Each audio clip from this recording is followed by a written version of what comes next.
जय सिया राम। मैं आचार्य राजेश श्री राम जन्मभूमि अयोध्या से। प्रिय दर्शकों, भोग विलास ऐश्वर्य समस्त सुख संसाधन, दाम्पत्य सुख, प्रेम सुख, गीत कला संगीत आदि के कारकग्रह शुक्राचार्य जी 25 अगस्त से नीच के होने जा रहे हैं, अर्थात कन्या राशि पर गोचर करेंगे 18 सितंबर तक। 25 सितंबर से 18 सितंबर तक नीच के शुक्र पर राहु की दृष्टि पड़ेगी, मंगल की दृष्टि पड़ेगी, शनि के साथ षडाष्टक योग बनेगा और केतु के साथ बैठेंगे, अर्थात शुक्र बहुत पीड़ित होगा। लेकिन एक राहत भरी खबर है कि गुरु की दृष्टि भी शुक्र पर पड़ेगी, जो शुक्र के ही घर पर विराजमान है। तो शुक्र के घर पर विराजमान होकर के जब शुक्र की दृष्टि पड़ेगी, गुरु की दृष्टि पड़ेगी, तो ज्योतिष का एक सूत्र कहता है कि राशिपति के घर पर बैठ करके यदि कोई राशि स्वामी को देखता है तो उसके शुभ परिणामों में वृद्धि करता है। ये अच्छी खबर हो गई सबके लिए। लेकिन शुक्र पीड़ित है। कन्या राशि के जातकों के लिए इसका क्या परिणाम होगा, आइए इसको जानते हैं। सबसे पहले बता दूं, वीडियो आपके चंद्र राशि पर आधारित है। यदि आपको अपनी चंद्र राशि नहीं पता है तो अपने प्रचलित नाम के आधार पर भी इस वीडियो को देखकर लाभ उठा सकते हैं। शुक्र कन्या राशि के जातकों के लिए भाग्य स्थान के स्वामी हैं और धन स्थान के स्वामी। भाग्येश और धनेश आपके राशि पर ही गोचर करेंगे, फलतः सौंदर्य के प्रति आकर्षण बढ़ेगा और राहु की दृष्टि सीधे शुक्र पर पड़ेगी।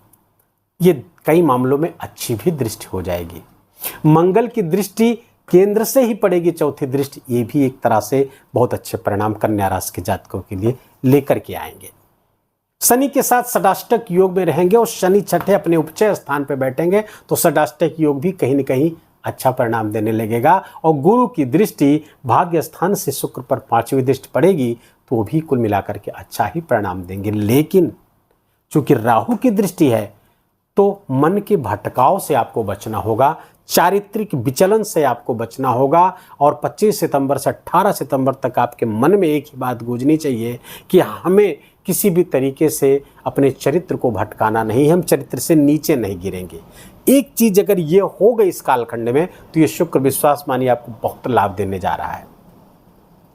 भोग विलास में आपकी रुचि जरूर बढ़ाएंगे, सौंदर्य के प्रति आपका आकर्षण बढ़ेगा, स्वयं को भी बहुत सजाएंगे संवारेंगे, नए वस्त्राभूषण से आप अपने आप को सजाने संवारने का भी प्रयास करेंगे। लेकिन लग्न स्थान पर बैठे शुक्र आपको बहुत सारी मेटेरियलिस्टिक लाभ भी तो देते हैं।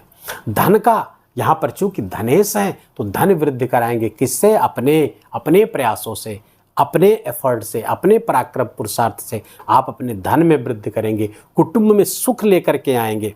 सरकारी नौकरी में है, बहुत अच्छा परिणाम आएगा। सरकारी नौकरी से, सरकार क्षेत्र से जुड़ करके बहुत अच्छे परिणाम। और जो लोग नौकरी की तलाश में थे, काम की तलाश में, उनको इस बीच काम मिलने की पूरी संभावना बिल्कुल दिखती हुई दिख रही है। और आपको प्रमोशन हो सकता है, नई डील हो सकती है, नए प्रोजेक्ट आपको प्राप्त हो सकते हैं, इसमें कहीं कोई दो राय नहीं है। प्राइवेट नौकर है तो प्राइवेट नौकरी करते तो वहाँ भी लाभ आपको प्राप्त होता हुआ दिख रहा है, बशर्ते कि कार्य क्षेत्र में, जहाँ ऑफिस में जहाँ भी काम करते हैं, अगर महिला है तो उनको सम्मान की दृष्टि से आपको देखना होगा। महिला बॉस है तो उनके बताए हुए कामों को तत्परता से आपको करना होगा। कोई उनसे विवाद नहीं मोल लेना है, इस बात का आप ध्यान रखना होगा। मित्रों से सहयोग होगा, पराक्रम पुरुषार्थ आपका बढ़ता हुआ दिख रहा है। आपके बिजनेस में, आपके व्यापार में भी अच्छी वृद्धि होती हुई शुक्र के इस गोचर से दिख रही है। बस दाम्पत्य जीवन में कुछ विवाद हो सकता है, परेशानी पैदा हो सकती है और उसके कारण आप स्वयं होंगे, आपकी उच्छृंखल प्रवृत्ति होगी, आपकी स्वतंत्र विचारधारा होगी। बस केवल अगर मैं बार बार कह रहा हूँ, इसी चीज़ पर अगर आपने नियंत्रण कर लिया तो विश्वास मानिए गोचर आपके लिए बहुत ही शानदार, बहुत श्रेष्ठ परिणाम लेकर के आएगा। प्रेम जीवन में भी ये समस्या पैदा करने वाला है। यदि आप किसी लव रिलेशनशिप में हैं तो वहाँ भी समस्या, आपकी अत्यधिक आकांक्षा, आपकी अत्यधिक महत्वाकांक्षा वहाँ पर पैदा करेगी। आपकी जो अनावश्यक डिमांड है, वो सब अननेसेसरी जो डिमांड है, उसके कारण भी आपको प्रेम जीवन में समस्या पैदा होकर रहेगी।